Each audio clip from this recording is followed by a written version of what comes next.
Hi everyone, I'm Gary, and today we're going to talk about something a little bit different to usual. If you know me, you know that I absolutely adore everything to do with the tabletop, and then I usually talk about Game Master advice or module reviews, talking about different adventures. Now, I'm going to talk about something else that I think is really cool and really interesting, and we are going to talk about miniature painting and how we go about painting miniatures for our games, because sometimes they're really, really good and they're useful for our games, but sometimes then they're less useful. But I am a big professed fan of miniatures in our games, both in role-playing games and I'm a big lover of war games as well. So I'm going to go through painting that model that I've just showed you, which is a druid, and I'm going to give you all the advice that I wish that I'd have had when I first started painting models nearly 20 years ago. So let's take a look.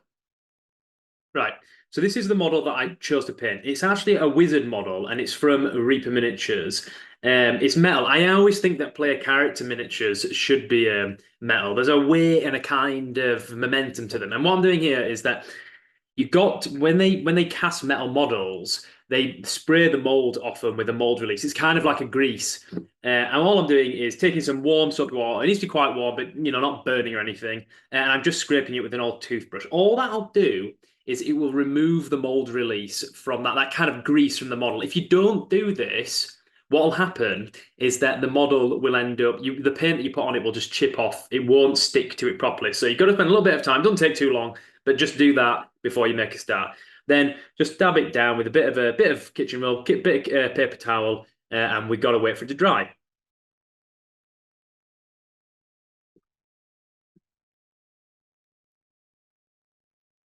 Now, I'm going to glue it to this wooden base. It's a 25mm base on all sides. It's MDF. It's made of wood. I really like square bases for fantasy models. They remind me of Mordheim. I reviewed that. I'll talk about that game here. You can see a link. And I'm going to glue it to the base using super glue. I'm going to put quite a lot of super glue on because that MDF is going to soak up some of that. So I put some of that on, and then I'm going to position it on the base just slightly back from the center. So then if I want to put anything in front of the model, I can. And there's models generally lean forward, so it just makes sure, make sure that that's okay. So glue to the base, nice and dry.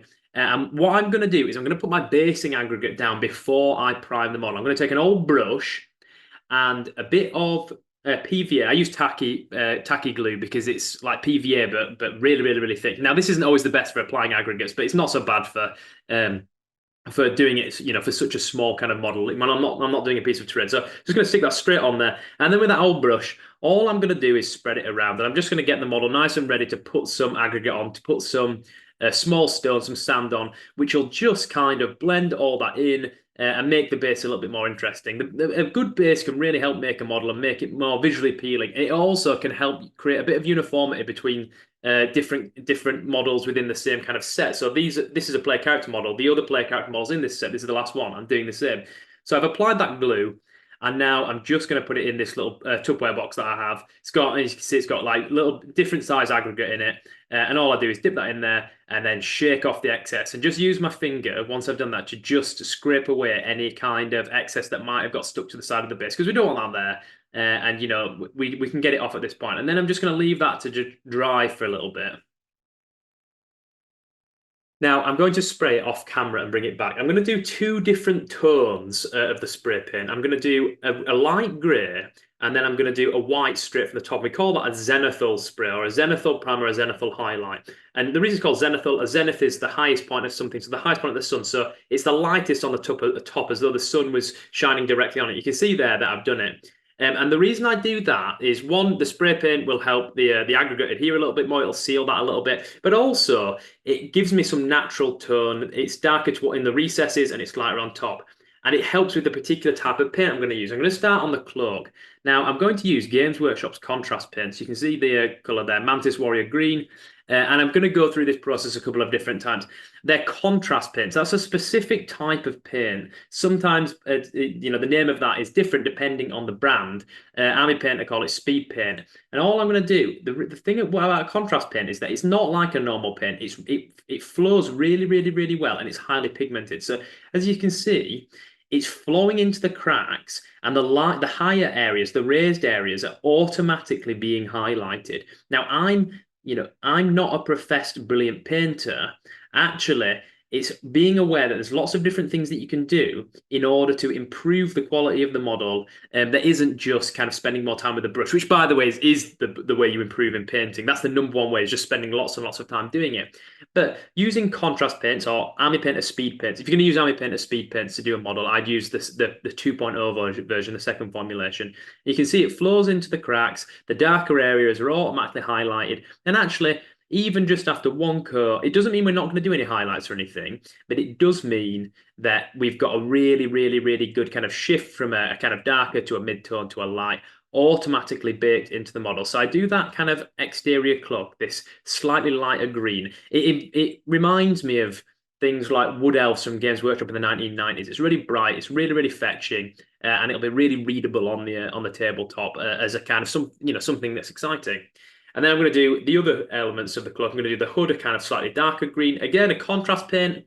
And I'm just going to get that straight on there. I'm going to do the robe that colour, and then a couple of other details. And it's about choosing colours that work well together, that are complementary.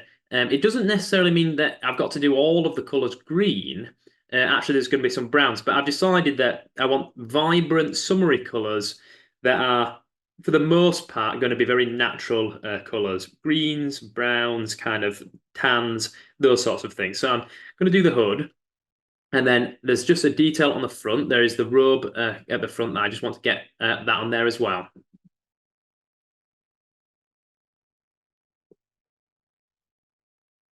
And then there's still the trousers to do. So I'm going to swap over to a different contrast paint, Militarum Green, which is a slightly kind of muckier shade of contrast green. Again, it's just about choosing complementary colours. Often when I'm painting, I like to listen to podcasts or I like to listen to audiobooks. I think it's a really, really good, it's something that I do to relax. I think it's a really, really good opportunity to catch up on those kind of things and just take things a little bit more slowly, give you something to focus on. I find it incredibly satisfying process painting models, because you can see as you're moving through it that things are improving. Now, the model now, I'm going to move on to doing the browns, which, see, I'm using wildwood for, this is for the boots and the gloves. But it's just worth saying that, as with any artistic process, whether that's rules writing or painting kind of like pictures or creating music, anything, you enter this phase, which I would call the ugly phase, the kind of where things are starting to look better. They're starting to kind of, you've got color on most of it, but it still looks a bit terrible. And this is the moment where I feel the least kind of satisfied with the process and the least sort of encouraged. And it's just about saying to yourself that, yeah, I know that right now it doesn't look like it doesn't look like a clean model that I could just dump on the tabletop, nor does it look like something that I would ever be happy to show my friends. But I'm just going to press on because I know that based on the choices that I'm going to make later, this is going to come out really, really, really nice. And actually, it's going to be a really nice playing piece. And I'm a big believer in models as playing pieces. They're not just simply for display, despite what people like Games Workshop might want us to think. Actually, these models are for a specific purpose. They are there as playing pieces, like chess pieces. So we want them to be readable at 2 or 3 feet. You want to be able to understand what you're looking at. You want them to look nice, but we don't want to worry too much about getting absolutely everything right, because ultimately, if your desire for perfection is preventing you from getting that model painted and getting it on the table, well, then that's the problem. I'm going to swap over to I'm just doing snakebite leather there to just do all the ropes, all the belts and everything. Now, let's have a look at Gore Grunter fur. This is my go-to wood colour. It's a really warm brown. I'm going to do his staff Gore Grunter fur. It's meant for fur, but I think it works better as this. I read that somewhere once. I can't remember who said it, but it is a really, really, really good idea. Now, that staff has on it lots and lots of vines running up it, but I'm not going to worry about those because I'm not going to do those in contrast. Contrast paints, these kind of quick paints, have to be applied over a light base color. If you apply them onto black, they don't work at all. So that's why I sprayed it very light gray and then a zenithal white straight from above. So the colour's going on really, really, really nicely. Now I'm going to use a normal paintbrush later to come back and do those vines, a normal kind of formulation of paint to do that, but I'm not going to worry about that just yet. Now, let's have a look at his skin tone. I want this druid to have a kind of darker skin tone, like ethnically darker. So I'm going to start with Cygor Brown, which I'm going to use as the base color for the skin, and then I'm going to highlight it warmer browns as we go up. So what I have to do is just be careful. Try not to. I don't ever bother painting the eyes. I think that's pointless. But I just need to make sure I don't get anything on his beard or his mustache. So I've got his face, and then I've got his lip to do. And you can see I'm going to have to just do a little bit on the right as well. Yeah, just there. And already, again, because it's contrast, you can see the nose. It just picks it all out, ready, makes it a little bit easier to read. And then I'm going to do a black Templar for the beard. This actually comes out as kind of like a black and grey. And I'll probably highlight this a kind of warmer brown later on. But I'm just going to start with this color because I think it adds the kind of separation of color between the skin tone and the beard that we need. Now, Shaiish Purple, this is for the pouches that he's carrying. It punctuates it. Now, I'm a little bit careful when using very different colours on them all, because like I said, we want us to be able to read what we're looking at a distance. And I'm going to do the same for a couple of kind of mushrooms that are on the staff. We're going to do these Nazreg yellow, and hopefully they'll just stand out, but they won't read as massively differently from the rest of the model. Now, there's a small stone on his staff. We're going to do this Pilar Glacier. Now, I've got a little bit of paint on this stone, so it's not going to work as well as I'd have liked, but I'm not going back and correcting it because ultimately I want to get this model on the table. And again, if we spend all our time correcting things, and we should correct some things, we wouldn't ever get anything on. And now I'm just priming something. I'm going to put gold on the handle of the sword, and I'm just going to prime it the same yellow. It just means it's a little bit easier for that gold to stick to it. Now let's do the metallics. Now for this, I'm going to use something a bit different. I'm going to use one of those kind of like fidget poppers. I use this as a palette because you can pop it out when it's dry. Let's put that gunmetal in there. Let's do the sword. There's a bit on his like a dagger that he like pouch on his back that we've got to do. And this is with normal pigmented paint. This is just ordinary paint now. It's not contrast. We'll just paint up the sword, paint up that handle on the back as well.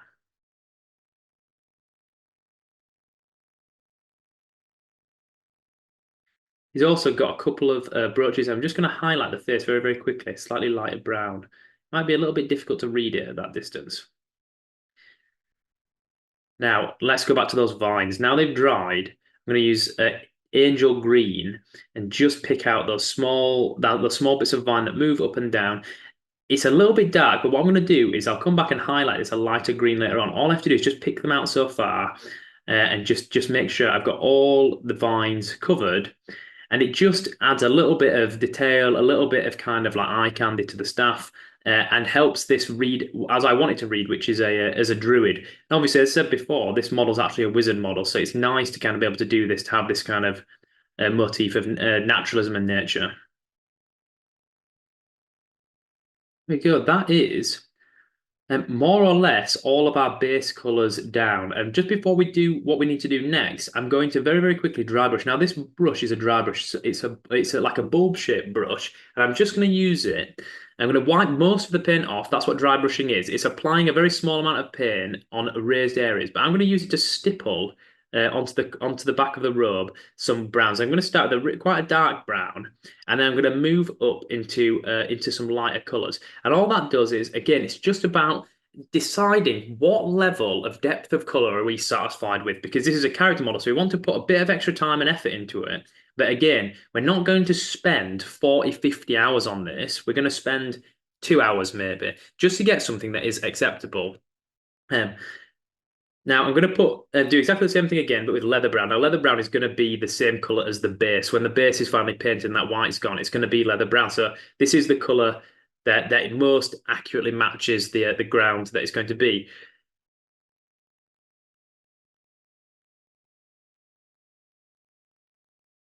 Now I'm going to use just an aged bone. I'm going to use this to just very, very, very lightly do the tips of the robe the same way. And all this will do is just add a little bit of dustiness to it and make it just a little bit deeper in terms of the colour. And it will more closely resemble the thing that we're going to have at the end with the base.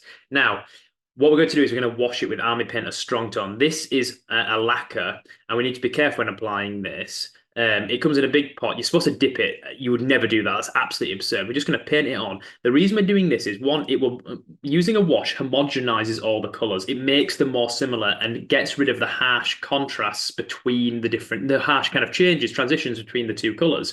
So we're doing that. Now, what this actually dries as shiny, and we don't want that. And we're going to pin it in there. You can see it picks out all the detail, but also because this is a metal model, and your player's going to be picking up crisps and all those kind of things, and then touching the model, it'll chip very, very easily if you don't seal it with something like this wash.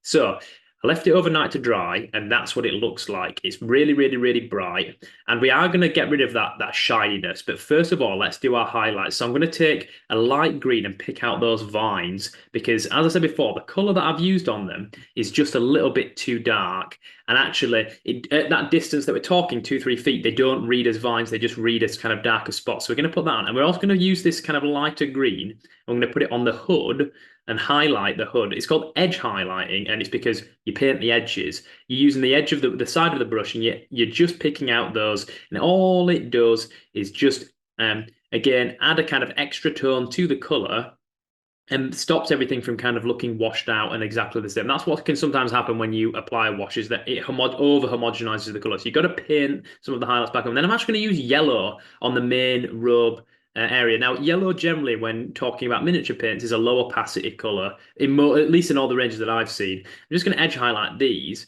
because all that'll do is just bring up the brightest part of the robe for everyone to see. I'll do that on the front. And I'll also do it on the back. You can see how I'm handling the kind of the paint holder. Do it on the back now as well. Just see where the yellow brings that kind of that olive green up a little bit.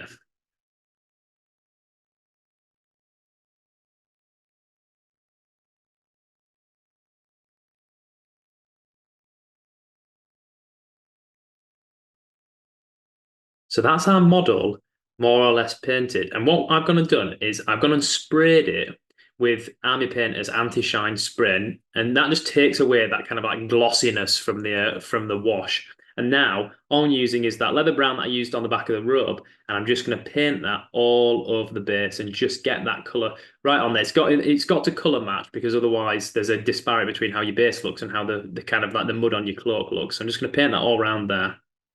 It's looking a lot better, even just for just having a bit of a matte spray on it, just taking away that kind of glossiness. So wait for that to dry, and then once that has dried, what I'll be doing is I'll be going back to my dry brush with that bleached bone color, and I'll be dry brushing. So wiping, taking the color and wiping most of it off, and then just scraping it over the top of the sand, and it just picks out, as you can see, all those little stones. Again, it's all about building up how many colors are you willing to put on. How smooth do you want your transitions? Now, I think this is completely fine to have that leather brown and then a kind of warm, kind of cream color to pick out the stones. It's looking really, really, really good. Now, we just need to finish the base off, and we do that by taking a bit of black. As I said, I like models as playing pieces. They're not display pieces. So what I do is I line the edge of the model with a black, and it just means that it stands out on the tabletop and it doesn't read as part of the terrain. Because I don't want it to actually. I want it to read as a playing piece. So I'm just going to go around. I'm just going to put all of those down as a black. I just think it's one of those things that looks really, really nice, and it reminds me of Warhammer bases, which I really, really like. And then there's just one more thing to do. I'm going to put some artificial grass tufts on, or an artificial grass tuft on the front of the model. I'm going to put it on using PVA, and this is just something to help break up that base, which otherwise looks a little bit barren. And this is something that's on the other models in this particular kind of party. I'm going to use these pre-made grass tufts from Army Paint. So I'm just going to take one of them, and then a bit of glue, dab it on there, and then using that metal tool on the left, all I'm going to do is just press it into place so then it dries. But then that is the model done. So just lift it up.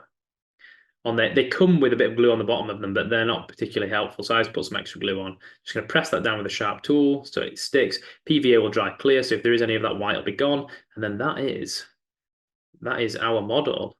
It looks absolutely fantastic. I'm so happy with how it turned out. I think my player Brian will be really, really happy with it.